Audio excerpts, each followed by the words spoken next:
Good afternoon. Welcome, welcome. Thank you for joining us for November's Taxing Subjects Q&A. My name is Shay Batchelder, and I am the owner of Castler Financial, which is a tax advisory firm in Oregon, but serving clients virtually in all 50 states. And today I have the pleasure of introducing Joy McMurchy, who is a financial educator with WealthWave. And she's going to talk to us today about estate tax thresholds and kind of what we should be thinking about when we're planning our family's estate plan. So Joy, go ahead and take it away. Great. Go ahead and share my screen here. I'm Joy McMurchy. I'm a certified financial educator with WealthWave and the Heartland Institute of Financial Education. Basically, a lot of what we're talking about when we're talking about estate tax planning is protecting the legacy that you've built over time and wanting to make sure that as much as possible gets passed on to your family. But why talk about this at all these days? A lot of people think estate taxes, that's just something that rich people deal with. But as you can see from my handy dandy chart, the amount of estate taxes that Oregon has collected has multiplied six-fold since 2000. So just in the last 20, 25 years, there's 6 times the amount of estate taxes that are being collected. And there's a lot of factors that are involved in this. So some of it is just straight inflation. The dollar amount is bigger these days because the dollar does not go as far. But that also affects people having higher incomes. Property values have skyrocketed over the last, especially 5 years, 5 to 10 years, certainly. And then we've seen some record highs with the stock market. So investment values are a lot higher. But when you combine all those things, you're looking at a demographic that we have a lot of here in Oregon, which is people who are either preparing to retire or retiring here in Oregon. People love our mild climate up here. And so we've got a higher than average population of people who are fitting into those categories at the end of their careers. They've had their house for a long time or have multiple properties, and then they've also have been investing in 401ks, IRAs, Roth IRAs for the majority of their lives. So we're seeing more and more people who this is affecting. Some people, when they hear estate tax, it can also be confused with inheritance tax. So we're going to differentiate between those two. Estate tax is when you take the total value of the estate, the taxes are paid by the estate, and then their inheritance is distributed to the heirs. With an inheritance tax, the estate is totaled, it's divided among the heirs or beneficiaries, and the taxes are paid by the person who is receiving their inheritance. When it comes to the federal level, that is an estate tax, and Oregon is also an estate tax, but there are 6 states that have inheritance taxes. So if you know anyone in these, they would definitely want to learn more about how that will specifically affect them. That is a question that I get asked a lot. I have my clients ask me, I'm inheriting money. What do I need to do? Am I going to be taxed on it? And here in Oregon, most inheritances are not taxed unless, of course, it's pre-tax dollars from a retirement account. But Right. I didn't even know about Oregon's really low estate tax threshold until I met you, Joy. So that's why I think it's really important to share this information with people. I think there's a lot of people out there that don't realize. 100%. And it's so easy to go and pop up into that threshold without realizing it. At the federal level, it's estate taxes aren't going to kick in. When we're talking about estate tax exemptions, we're talking about the amount of money you can have before estate taxes start being applied to your estate. At the federal level, it's over 13 million. So not a lot of people are going to be in that category. Although that is set to sunset at the end of December 2025. Trump raised it during his presidency, his first presidency. It was originally about 5 something, but adjusted for inflation, it would go back down to 7, unless Congress decides to extend this and we continue to enjoy this higher amount of exemption. And that's per person. So a couple together could have 26 million or $27 million exempted of their estate. For Oregon, on the other hand, $1 million is when that tax starts kicking in. And that is not hard to hit at all if you've got a property and a retirement account or two. And that has not been adjusted for inflation in well over 20 years. So they just set the cap and it stayed like that, regardless of what inflation has been doing. Up in Washington, though, they do adjust it periodically, and theirs is $2.2 million. So they've got a little over double the amount of exemption that we have here in Oregon. When we're talking about estate tax rates, there's a huge divergence here. The federal one, it doesn't kick in until a much higher amount, but once you hit that threshold, 40% of your estate beyond that 13,000 or 13 million is getting taxed. That is a huge bite being taken out of what's being left to your heirs. Oregon, a little bit more moderate. It's graduated. It starts out at 10%, can go up to 16% for the higher amounts. And Washington is similar, although they go out to 20%. So I've actually got a little example here to see how this math can sort of work out here for just the Oregon one. If you've got 1.5 million of your net estate, then you can take out $1 million for that $1 million exemption. And this is assuming it's for a single person. And so that leaves $500,000 of taxable estate. And then you apply the 10% to that taxable estate, and that's 50,000 of estate taxes. So one of the handy things about it being 10% is you just have to take a zero off, and you know what your taxable tax liability will be on that. You can see 50,000, that's a big chunk of change, and not a lot of people just have that hanging around in cash. So what's the process of sort of how this gets worked out? When someone passes away, their gross estate is totaled. So everything that's included in that, we'll talk about that in a little bit more detail. And then their liabilities and debts are subtracted to determine their net estate. So if they still have a mortgage on a property, or maybe there's some credit card debt that needs to be cleared up, those are taken care of. And then the exemptions are applied. And then the estate taxes are calculated and paid by the estate. And finally, the beneficiaries receive their inheritance. And you mentioned earlier, Shay, that inheritance is not taxed in Oregon, but income taxes can still apply to those distributions if it's not previously taxed money. So we don't say that you won't pay any taxes at all if you receive an inheritance. It just depends on what type of money you're getting. So always check with Shay to find out if you're going to be paying an income tax. Another thing, though, is that this process can sometimes take a long time. Settling an estate in Oregon can be really backed up. I have a couple of clients where it's taken 2, even 3 years to get through this. And so there's a chance that the estate itself might be generating income. You know, say your grandparents had a couple rental houses, that rent is still coming in from the tenants during the time that the estate is being processed. And there is a big difference in the rate of income tax for an estate versus an individual. It's much higher for estates to pay income taxes than for an individual to pay income taxes. And so attorneys and tax professionals can work together on strategies for planning distributions so that there's the least income tax impact if it's going to take a little longer to distribute. But this is super time sensitive. The process has to be started within 60 days of the person passing away. And so it's really important if you have a loved one who, actually any loved one who's got an estate plan, who passes away, just check with an estate attorney or estate tax professional in that first month, and they will tell you if this is a situation that will apply to you, and they can think about some things to help make sure that there's the least amount of money going to Uncle Sam. Who does Oregon's estate tax apply to? Obviously, Oregon residents. And so people with their primary residence in Oregon, they've got their driver's license as an Oregon driver's license, they get their mail here. Those are things that sort of indicate to Oregon that you intend to have Oregon as your primary residence. For snowbirds, if they reside in Oregon 6 months plus a day, they still have their driver's license here, they still got mail here, they are likely still Oregon residents. And so you can talk to people like Shay to figure out how you actually can, to say, take advantage of Arizona not having an estate tax if you want to not be an Oregon resident anymore. But the other thing is that for Oregon residents, the Oregon estate tax applies to property outside of Oregon. It's actually your global estate is what is taken into consideration for the Oregon estate tax, whether you own property in another state or even in another country.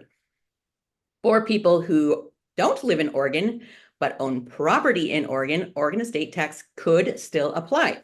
And there are different tools like LLCs that can help people who live outside of Oregon reduce their taxable estate. And attorneys are great at coming up with figuring out what boxes you should put things into for that.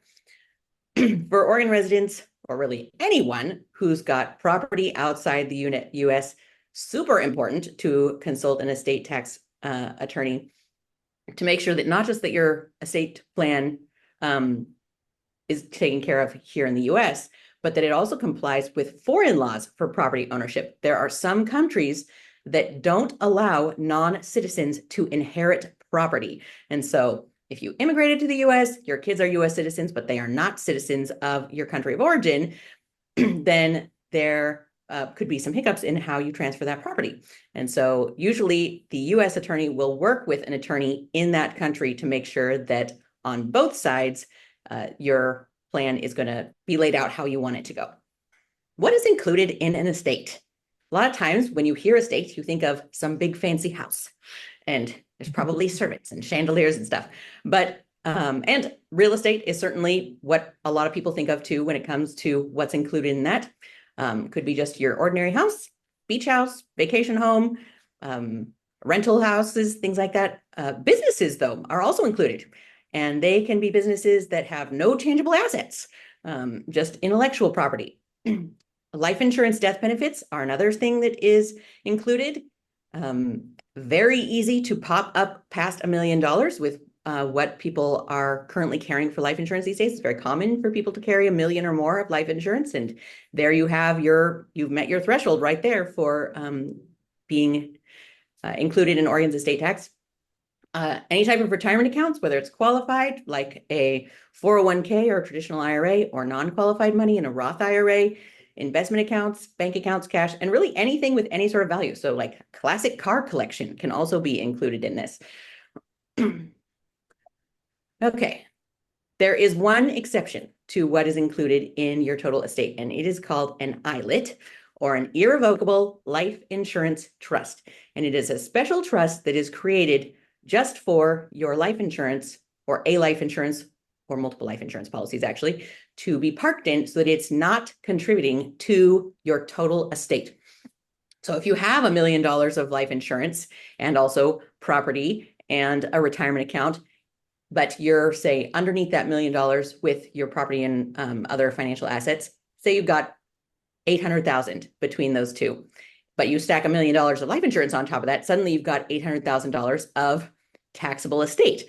But putting that life insurance policy inside this special trust takes it out of that amount. And now you don't have to pay for estate taxes at all. Or if you're over that threshold, say you had 1.5 million outside of your life insurance, you've only got $500,000 to pay estate taxes on and not $1.5 million. And so you're not sort of stacking things on top of what you're already going to be paying and ending up paying even more. The great thing about these is that they can be set up either with a brand new policy, or policies that are already owned can be gifted into them. And it still allows borrowing against the cash value of the policy. So sometimes people hear this and they think, oh, I'm putting my life insurance here, but I'm not going to be able to use it for, buying the next car or investing in my next property. I don't want to lock my money away like that. But if they're set up properly, you can still access that cash value during the life of the policy. There's a caveat, though. They do require ongoing maintenance to retain this tax status. And so it's not something that you just set it and forget it. You never have to look at it again. Joy, I have a question too. You have on that slide that it's gifted into the ILIT. Does that cause issues with the gift threshold, or is it more of a transfer, no gifting issues? It's transferring ownership. Okay, so great. Who is going to be? Yep. So we've talked about how much you could potentially be paying for estate taxes in Oregon, but how do we get around that? First off, a trust can be a great tool for estate planning, and an example would be an A-B trust that divides an estate in half. So half the estate is processed when the first spouse passes, and the second half when the second house passes. And so this actually allows people to take full advantage of $1 million per person that's exempt when it comes to an estate. And so this is how it might look if you've got $1.5 million of an estate. You're looking at $50,000 of tax, but in the trust, it would become 2.75 million estates, and there's no tax needed at all at that point. So you can avoid taxes entirely if you have under $2 million of an estate. If you're still going to be paying estate taxes, though, life insurance is a very common way that people plan for this. It's very cheap for the most part compared to the amount of money that you can have available for this. especially if you're talking about a lot of money that's going to be need to be paid out dollar for dollar. It's a great return on the investment if you can qualify, though, because you have to buy it with your health. But term policies, permanent policies, and some people hear whole life when they think permanent, but there's other things as what outside of whole life now that are in that category. And then, of course, an ILIT that can help keep that taxable estate smaller if you do have life insurance to pay for it. Sometimes, though, it's just a plain old bucket of cash, whether that's in a retirement account, an investment account, cash just in the savings account. All of those options, though, are things that you should communicate with your beneficiaries or heirs or whoever's going to be processing your estate so that they know this bucket of cash is set aside for this purpose and I need to keep about this much in it. There's another thing, though, that you can also do, and that is you can gift money for, or assets out of your estate before you pass away. And some people really enjoy this, getting to see their heirs use the money or say a house or something that during their lifetime and not just waiting until after they passed away to give it. And because Oregon does not have a gift tax, this is something that some people might want to look at, and you can consult a tax professional to consider what this is going to look like for you. Now, this is a client that we see more and more these days. There's sort of the people who are accumulating quite a bit, and then there's also the person who has the family home on maybe a couple acres and there's no other money. And so how do people save the family home? They grew up there. The kids want to keep the home in the family. They want to go play in the woods, or like their kids to go play in the woods like they did when they were growing up. But you've got a parent or grandparent who's aging, and maybe the first spouse has already passed away, so you don't have the option to do an AB trust. Maybe there's no life insurance and they're not eligible because they're getting up there or have some health issues, and there's not a lot of cash. They are, covering their needs on Social Security and or pensions, but basically all of the rest of the money is in this property. So where are people going to come up with the money to not have to pay the estate taxes on this property? There's actually beneficiaries themselves could get a loan against the property, but they still have to qualify. And there's actually a special type of loan that is used to do this. But yet again, you have to have good enough credit to qualify for it. And so it's, yet again, not good for everyone. And there have been cases where people have had to sell the property in order to pay the estate taxes on it, which is really sad for people. So I've actually got a real life case study here. We've got Jack and Jill. They're sort of in that stage where kids are growing up, getting into high school, but they have probably about 40 years remaining jointly between them. This is we'll call it a joint life expectancy. Both of them will probably be gone in about 40 years. Don't ask insurance and professionals how long they think you will live. They are scarily accurate sometimes. But with Jack and Jill, most of their estate right now, they've really started early with investing in real estate. They've made some wise choices along the way, and it's mostly real estate that they have. Rental homes or vacation homes is what they've been building, and they just add a property periodically. But they also have a couple of retirement accounts, but heavily to real estate and so their money is tied up in the value of the properties. Their current net worth is about $6 million. And if we estimate an average growth rate of 5%, then that can give us an idea of what they might be looking at for what their estate would be in those 40 years. Of course, 5% is not what happens. We have times where the real estate market is through the roof and other times where it sort of stagnates a little bit. So it's not consistently that, but this is an estimate. We do that math and it's $42 million. And people are like, golly, that's a lot of money. But 40 years is a long time for your estate to grow and for inflation to hit and for property to increase in value. And so they're looking at, between federal and Oregon estate taxes, over $8 million of potential death taxes between state and federal. And that leaves $33 million to their heirs. And I think this does assume that the tax exemption sunsets. I'm not sure, though. Pretty sure it was. I put that on there just in case. Don't do my math for me. But, oh, sorry, I skipped a slide. Oh, yeah. So we're looking at basically over 20% effective tax rate between federal and state. And so what am I going to suggest to these clients? We're going to look at life insurance first because they're both in good health, and it's very easy to, at the ages they are, they're still young enough that life insurance getting, not necessarily the whole amount. Maybe they want just part of the $8 million that they'll need to do for life insurance. But they will certainly want to put it into an ILET and make sure that they're not adding an additional, $8 million on top of that 42 million that they will be have as their estate. A trust is also indicated for them for many reasons beyond just for estate taxes. Also to make sure that all of their properties, which are in multiple states, are properly distributed. And it allows them to give directions too when it comes to how they want their kids to inherit. If they pass away sooner than that, and they still have minor children, then there is a plan in place to make sure that those assets are being used to support their kids until they're old enough.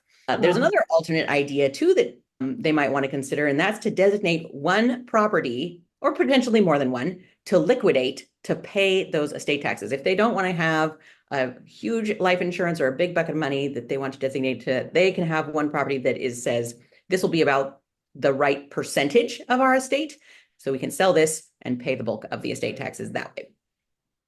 So quick question. So if you put something into a revocable trust, it's still going to count as part of your estate. But if it's in an irrevocable trust, that's when it doesn't get counted. With an irrevocable life insurance trust, the life insurance does not get counted. But with any other type of asset, pretty much it is going to get counted. And it's just a matter of, this is where estate attorneys are great. Like, for instance, Medicaid planning would be a situation where a irrevocable trust comes into play, because you can preserve certain assets in an irrevocable trust. To keep them from being used for medical expenses. Yes, or to be forfeit to the Medicaid.